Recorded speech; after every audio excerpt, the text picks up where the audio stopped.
506년 전에 마틴 루터가 비덴베르그 성당, 그 당시는 교회가 아니고 성당만 있었죠. 성당만. 비덴베르그 성당에 95개 조항을 붙여놓습니다. 마틴 루터는 신부였고 그 당시 신부들의 잘못된 점, 그리고 캐톨릭 구교가 잘못된 점들을 95가지 조항으로 쭉 비덴베르그 성당 정문에 붙여놓습니다. 그 가운데 가장 핵심적인 게 뭐냐? 면죄부를 판매해서는 안 된다는 겁니다. 면죄부가 뭐냐? 하나님을 믿지 않아도 내가 돈을 얼마를 내면 천국 티켓, 천국표를 살 수 있다고 그렇게 해서 돈을 이제 착복을 하는 거죠. 왜 그렇게 하기 시작했냐면 로마에 있는 베드로 성당을 짓기를 시작했는데 이 시작을 너무 처음부터 엄청나게 규모를 크게 하다 보니까 돈이 많이 필요했죠. 그 성당을 완성하기 위해서는 돈이 많이 필요했는데 돈은 없고, 그러니까 사람들에게 면죄부를 파는 거예요. 면죄부. 다시 말하면 그 면죄부를 돈 주고 사면 우리가 기차표 사고 목적지를 가듯이 천국을 갈 수 있다고. 그 95가지 조항 가운데 가장 핵심적인 조항 하나가 면죄부 판매를 금지해야 된다. 근데 마틴 루터가 처음부터 이 종교를 개혁해서 개신교, 프로테스탄트를 탄생시켜야 되겠다, 그런 꿈을 가진 건 아니에요. 그냥 그 당시 교계가 너무 타락하니까 이래서는 안 되겠다, 뭔가 좀 변화를 주고 개혁을 해야 되겠다는 그 마음으로 시작을 했는데 생각보다 빠르게 많은 사람들이 동참을 했죠. 그래서 불이 번지듯 이렇게 번져서 결국에는 개신교가 태동이 됐고, 그리고 마틴 루터가 한 가지 소망했던 꿈이 뭐였냐면, 그 당시는 이 성경 말씀, 하나님의 말씀을 신부들만 소유할 수 있었어요. 그 신부들만 읽을 수 있고 신부들만 볼 수가 있었어요. 일반 평신도들은 이 성경이 어떤 내용인지 전혀 모르죠. 그리고 이 성경도 그 당시에는 헬라어, 히브리어로만 되어 있으니까 이게 오래된 글자잖아요. 그러니까 그 당시 히브리어, 헬라어를 배우는 사람이 어디 있어요? 신부들이나 신학교 가면 배우니까 일반인들은 이 성경이 있어도 읽을 수가 없는 거죠. 그래서 마틴 루터가 그렇게 95개 조항을 써붙이면서 열망, 꿈이 뭐였냐면 이 성경을 모든 사람들이 볼 수 있도록 해석을 해야 되겠다, 번역을 해야 되겠다. 그래서 독일어로 처음으로 번역을 해서 일반 대중들에게 읽히기 시작합니다. 제가 종교개혁지를 깔뱅, 쭈빙글리, 마틴 루터 이런 사람들이 그 흔적들을 찾아다니면서 종교개혁지를 다녀왔는데, 그 가운데 이제 감동받은 것이, 그 당시 이제 마틴 루터가 이렇게 95개 조항을 붙여놓고서 수배자가 돼요. 쫓기는 자가 됩니다. 붙잡히면 이단으로 화형당하든지 그냥 목이 달아나든지 순교를 당하는 거예요. 그런데 그 주변에 있는 아주 큰 성주, 그 엄청난 크게 성을 가지고 있던 성주가 이 마틴 루터의 뜻에 동참을 합니다. 그리고 나서 여기 와서 숨어 있어라. 그 성으로 도망갔을 리는, 피했을 리는 누구도 생각을 못하는 거죠. 왜? 그 성주는 부자잖아요. 그 당시에 캐톨릭 지도자들과 부자들이 이렇게 짜고서 이제 그렇게 하는 거니까 이 성주도 당연히 캐톨릭 지도자들의 편에 섰을 거라 생각하지 마틴 루터의 편에 섰을 리라는 그 누구도 생각을 못하니까 우리 성에 와서 숨어 있어라. 이게 이제 하루 이틀도 아니고 1, 2년도 아니고 수년가니까 그 안에서, 성 안에서 독일어로 성경을 번역합니다. 그 성경이 지금 우리에게 온 거예요. 제가 이렇게 종교개혁지를 탐방하면서 지금도 500여 년 전에 마틴 루터가 앉아서 성경을 번역하던 책상, 펜 이런 게 그대로 방이 있습니다. 그거를 보는 순간 얼마나 감격스러운지.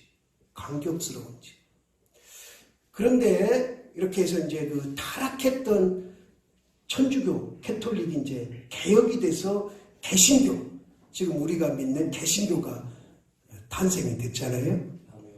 그리고 나서 500여 년이 흘렀는데 지금은 사람들이 뭐라고 그러냐면 이제 개신교가 다시 개혁이 돼야 된다. 그런 말들이 심심찮게 오갑니다. 그 당시에는 천주교가 워낙 타락해서 개신교가 생겨난 게 참 감사하고 옳은 일이지만 지금은 또 개신교가 너무 타락해가니까 개신교가 오히려 개혁의 대상이 돼야 된다. 그렇게 바라보는 시각들도 있습니다. 오늘 본문으로 돌아가서 한 2년 전에 후배 목사가 장문에 문자를 보냈어요. 내용을 보니까 자기 교인이 가게를 오픈해서 가게를 열었는데 이제 가서 예배를 드려줘야 되는데 그 전날 꿈을 꿨다는 거예요. 이 목사가. 꿈을 꿨는데 그 가게 안에 보라색, 지금 제가 입고 있는 것보다 좀 진한 게 보라색이잖아요. 보라색이 가게 안에 가득 찼더라는 거예요. 그러면서 지금 간략하게 말씀드리는 거예요. 그러면서 뭐라 그러냐. 형님, 이게 좋은 징조죠? 그렇게 이제 저한테 문자를 보냈어요. 제가 뭐라 그랬냐면, 거기 사람이 있었습니까? 사람은 무슨 옷을 입었고, 거기 물건은 진열되어 있었습니까? 무슨 물건이 있었습니까? 그렇게 이제 다시 문자를 보냈어요. 그랬더니 사람도 없고, 물건도 없고, 그냥 그 가게 안에 보라색으로만 황홀하게 이렇게 채워져 있는데, 자기가 볼 때 너무 아름답고, 이쁘더라는 거예요. 그러면서 이제 거기 마지막에 뭐라 그러냐. 형님, 이 가게 잘 되겠죠? 그렇게 이제 문자가 왔어요. 그래서 제가 뭐 이렇다 얘기 안 하고 거기다가 뭐라고 답장을 했냐면, 우리 기독교에서, 개신교에서는 보라색은 환난과 역경과 고난입니다. 그렇게만 그냥 써서 보냈어요. 가서 무슨 설교를 하고 어떻게 개혁 예배를 드렸는지 이제 확인도 안 하고, 또 지금 그 가게가 잘 되는지 확인도 안 하고. 세상에서는 제일 좋은 꿈이 뭐라고 그래요? 돼지꿈이라고 그러잖아요. 그리고 응가꿈. 이런 꿈을 이제 세상에서는 좋은 꿈이다. 그런 꿈을 꾸면 대부분의 사람들은 복권을 사야 된다. 그렇게 이제 말들을 해요. 그런데 우리 성경은 그렇지 않습니다. 성경에서 말하는 꿈은 물론 돼지꿈 뭐 다른 더러운 꿈 꾸는 것보다 돼지꿈 꾸는 게 좋겠죠. 그러나 성경에서 말하는 꿈은 에스겔 47장에 생명수가 흐르는 그 물에 대한 꿈을 꾸는 게 가장 좋은 거예요. 그래서 밝은 물에서 내가 수영하는 그런 꿈을 꾼다면 그 사람은 성령님이 충만한 상태에 있다는 것을 하나님이 보여주시는 거예요. 성경에는 꿈과 환상에 대해서 약 160여 차례를 말하고 있습니다. 그러니까 하나님께서는 꿈과 환상으로 우리에게 말씀해 주신다는 것이 분명한 거죠. 제가 신학교 가기 전에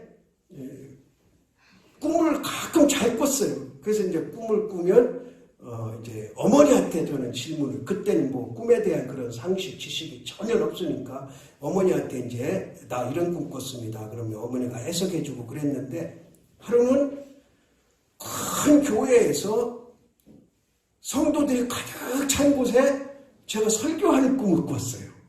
이거 신학교도 들어가기 전인데 그거 뭐 두렵더라고요.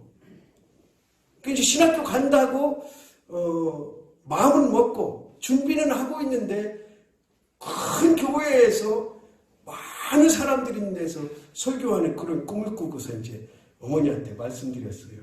제가 이런 꿈 꿨습니다. 그랬더니 어머니가 너 부흥사 되려고 하는가 보다 그러시더라고요.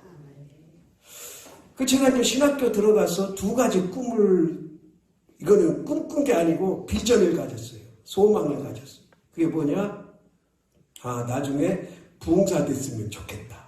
그리고 또 하나는 교수 됐으면 좋겠다.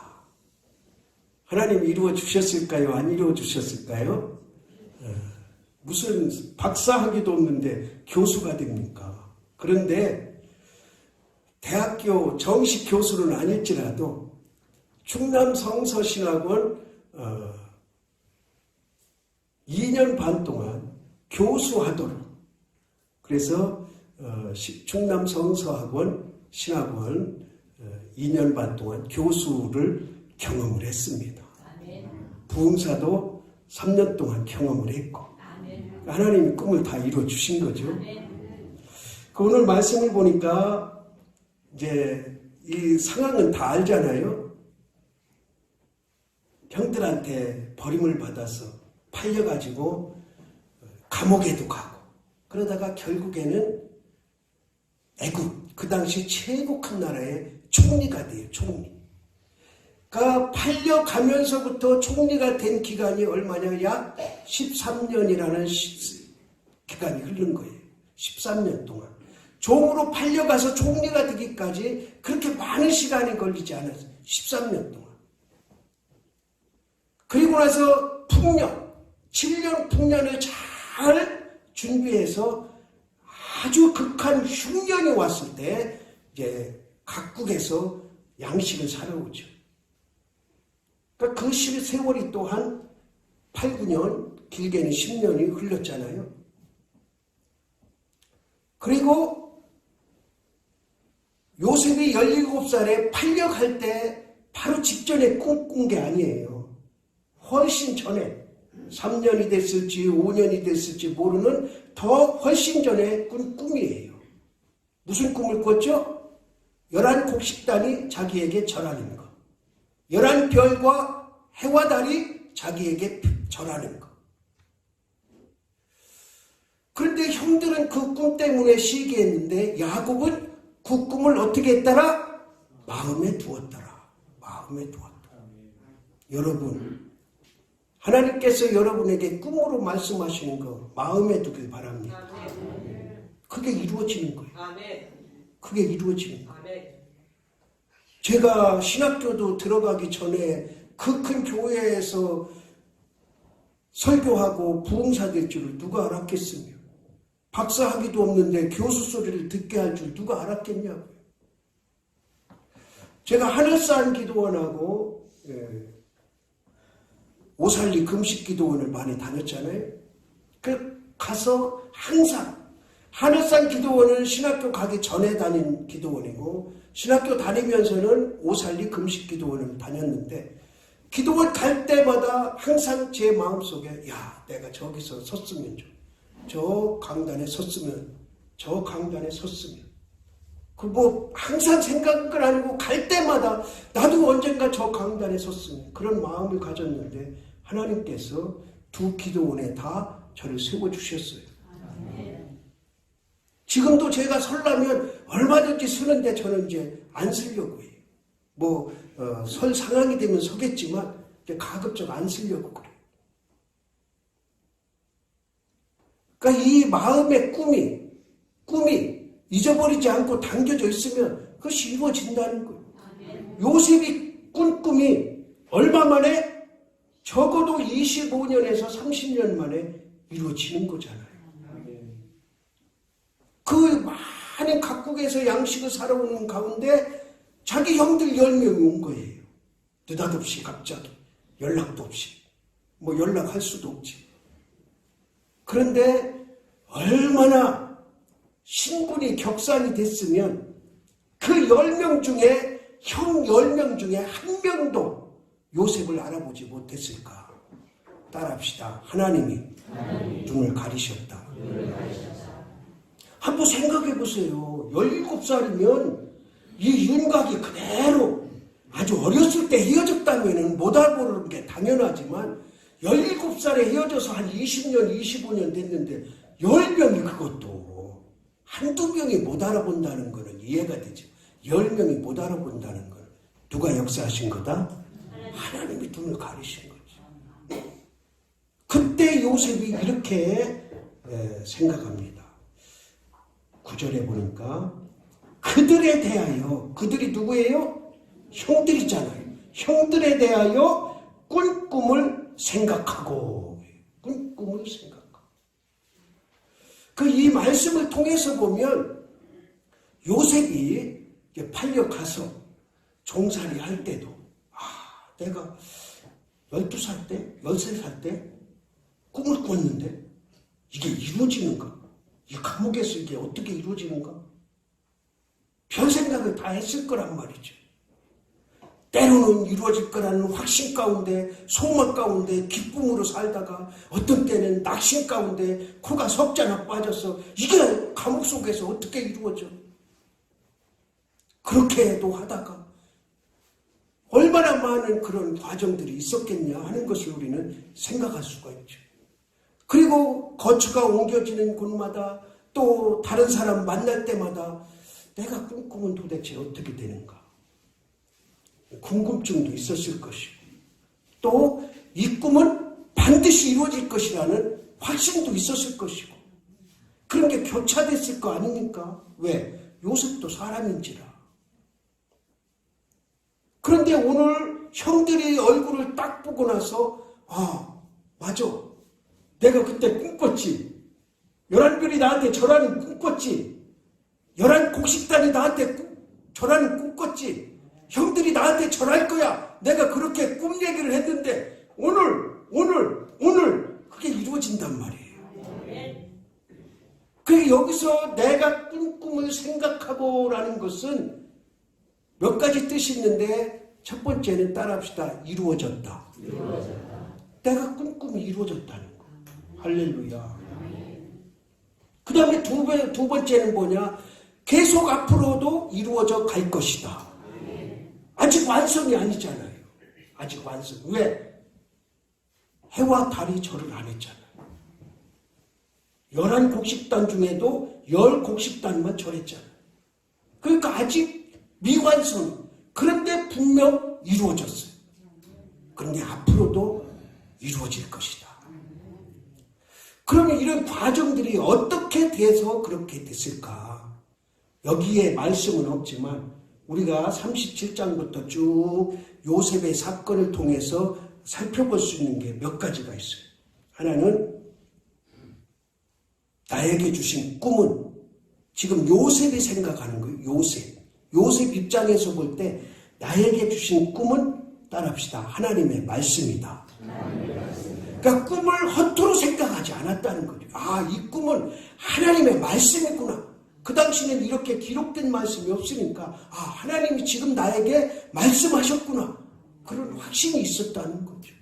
여러분, 하나님이 여러분에게 꿈을 주시면 그것이 하나님의 말씀으로 믿기를 바랍니다. 제가 서두에 그랬잖아요. 성경에는 꿈과 환상으로 약 160여 번을 말씀을 하고 있다. 그 가운데 아주 극적인 사건이 하나가 있어요. 꿈을 통해서 이루어주신 아주 극적인 사건. 물론 모든 사건들이 다 나름대로 극적이고 의미가 있지만 그러나 이것보다 극적인 사건은 없어요. 어디냐? 여러분 대략 알죠? 마태복음 2장. 마태복음 2장. 처음에 예수님께서 나셨을 때 동방박사들이 찾아옵니다. 그러니까 동방박사들이 찾아오니까 헤롯이 왕으로 나신 이를 죽이려고, 예수님을 죽이려고, 나신 예수님을 죽이려고 이 동방박사들에게 내가 가서 경배를 하고 돌아갈 때 나한테 보고를 해라. 어디가 예수님이 나셨는지 알려줘라, 그거예요. 그런데 이 동방박사들은 당연히 그 당시의 왕이었던 헤롯에게 가서 우리가 지금 여기 베들레헴에 가서 나신 예수께 경배하고 가는 길입니다. 보고 드립니다. 이러고 가야 되잖아요. 왜? 명령을 받았으니까. 안 하면은 뭐예요? 속된 말로 뭐가지요? 목이 달아나는 거예요. 그런데 돌아가려고 하는 그 밤에 뭐에? 꿈에 돌아가라는 지시를 받습니다. 하나님이 꿈을 통해서 강력하게 말씀하시는 거예요. 왜? 예수님을 살리시려고. 그리고 나서 무사히 살아나셔서 헤롯이 2살 이하를 다 죽인다는 소문이 나니까 요셉이 아기를 데리고, 아기 예수님을 데리고 애굽으로 피난을 갑니다.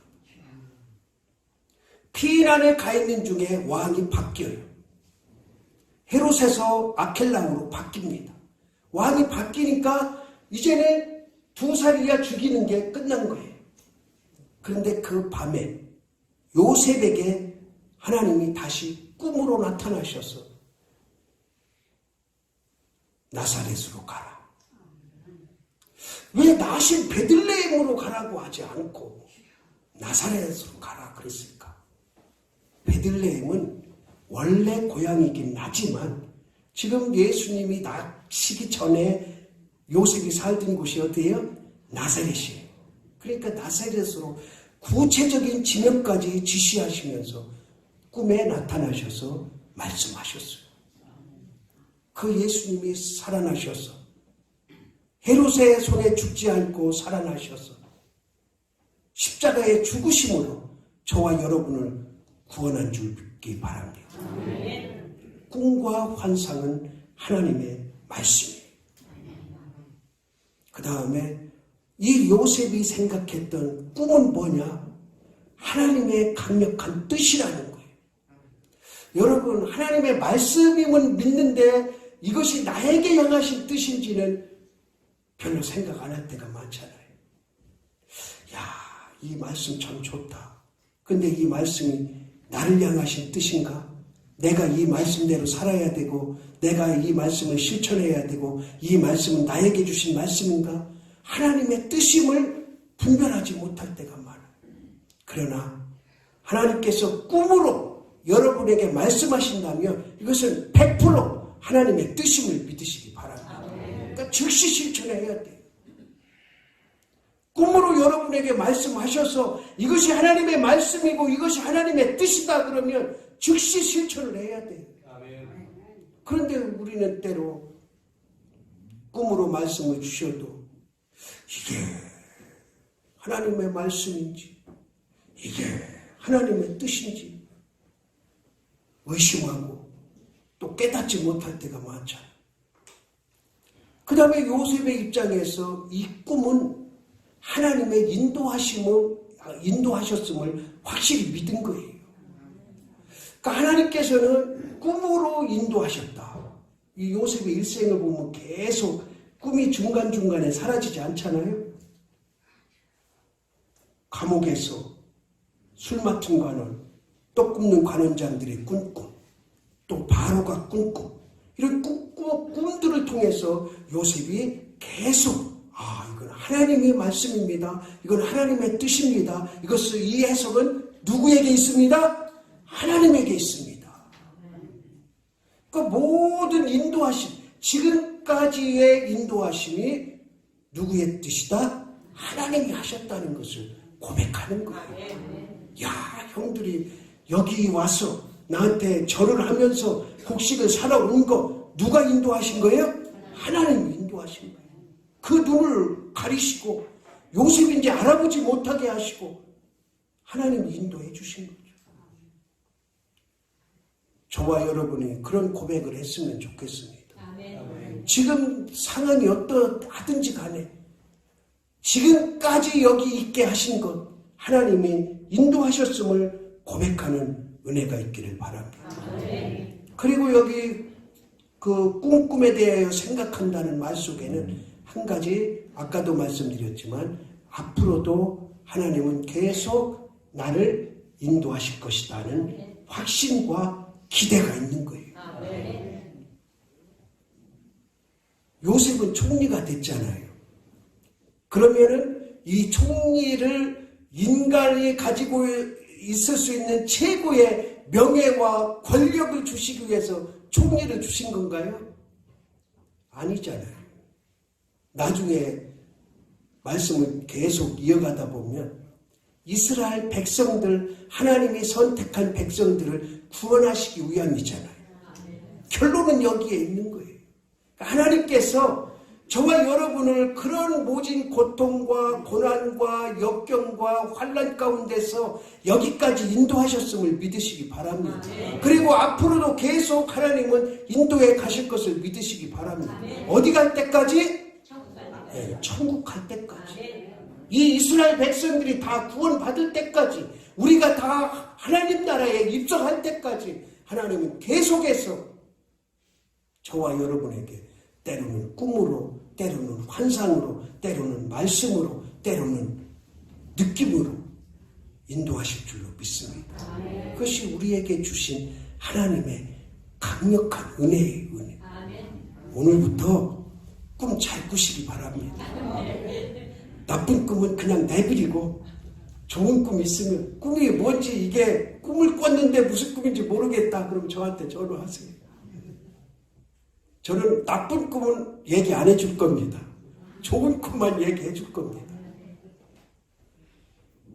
꿈을 꾸은 그 꿈이 우리는 하나님의 자녀이기 때문에 하나님께서 주신 꿈으로 믿고 잘 깨닫고 해석해서 하나님의 뜻을 이루는 길로 나아가는 저와 여러분 되기를 주님의 이름으로 바랍니다.